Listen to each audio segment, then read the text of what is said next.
Hello everyone, cooking with mom চ্যানেলে আপনাদের সকলকে স্বাগত জানাই। আজকে যে ভিডিওটা অর্ধ রেখেছিলাম সেটাই আজকে কমপ্লিট করলাম। ছোলার ডাল দিয়ে একটা পনির বানানোর রেসিপি আপনাদের আগেই দেখিয়েছিলাম। সেই একই উপায়ে ওই একইভাবে পনির বানিয়ে নেওয়া হলো। এরপরে এই পনিরটাকে ভালো করে ছোট ছোট আকারে কেটে নেওয়া হলো। আপনারা আপনাদের পরিমাণ অনুযায়ী কম বেশি দিয়ে ছোলার ডাল দিয়ে করতে পারেন, আর সেটাই ছোট বড় যেমন আকার করতে পারবেন, কিন্তু মাথায় রাখবেন যেন জিনিসটা ছোট ছোট হয়, তাহলে রস ঢুকবে ভালো, আর গ্রেভিতে খেতেও কিন্তু ভালো লাগবে। এরপরে তেল গরম হতে দেওয়া হয়ে গেছে। গরম তেলে সমস্ত জিনিসগুলোকে ভালো করে ভেজে নিতে হবে। ভালো করে লাল করে ভাজা কিন্তু আবশ্যক। প্রায় 2 থেকে 3 মিনিট হাই ফ্লেমে ডুবো তেলে ভালো করে ভেজে নেওয়া হলো। তেল যা লাগার এই প্রথমেই লাগবে, তারপরে রান্নাটাতে বেশি তেল ব্যবহার হয় না। এরপর তেল কমিয়ে নিয়ে তাতে হাফ চামচ পরিমাণ সর্ষে ফোড়ন দিয়ে তাতে দেওয়া হলো কারি পাতা। কারি পাতা আর সর্ষেটা ভালোভাবে ফুটে উঠলেই তার মধ্যে পোস্ত এবং সর্ষে সমান পরিমাণে বেটে নিয়ে সেটা দিয়ে দেওয়া হলো। সাথে দেওয়া হলো শুকনো লঙ্কা বাটা।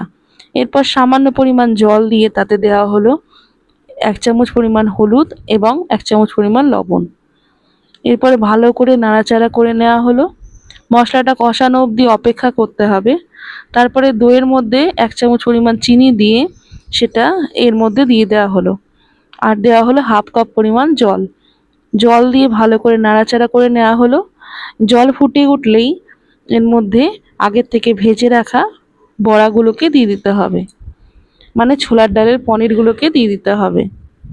ঝোল না ফুটলে কিন্তু দেবেন না, তাহলে কিন্তু ছোলার ডালগুলো কিন্তু ভেঙে যেতে পারে। তাই এবার হালকা হাতে নাড়াচাড়া করতে হবে। খুব সামান্য হিটে হালকা হাতে নাড়াচাড়া করেই রেডি আমাদের এই ছোলার ডালের সর্ষে বাটা দিয়ে ঝাল।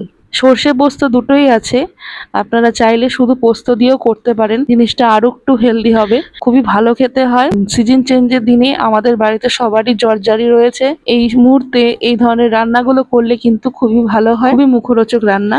এটা ভাত বা রুটি যে কোনো জিনিসের সাথে কিন্তু মানিয়ে যায়, তাই অবশ্যই ট্রাই করবেন। কেমন লাগলো জানাবেন কিন্তু। আর এই রকমই নিত্য নতুন রান্নার জন্য আমাদের পেজ কুকিং উইথ মমকে ফলো করে দেবেন, আর ট্রাই করে থাকলে অবশ্যই কমেন্টে জানাবেন কিন্তু। ধন্যবাদ ভিডিওটা দেখার জন্য। ফিরে আসবো নতুন রান্না নিয়ে।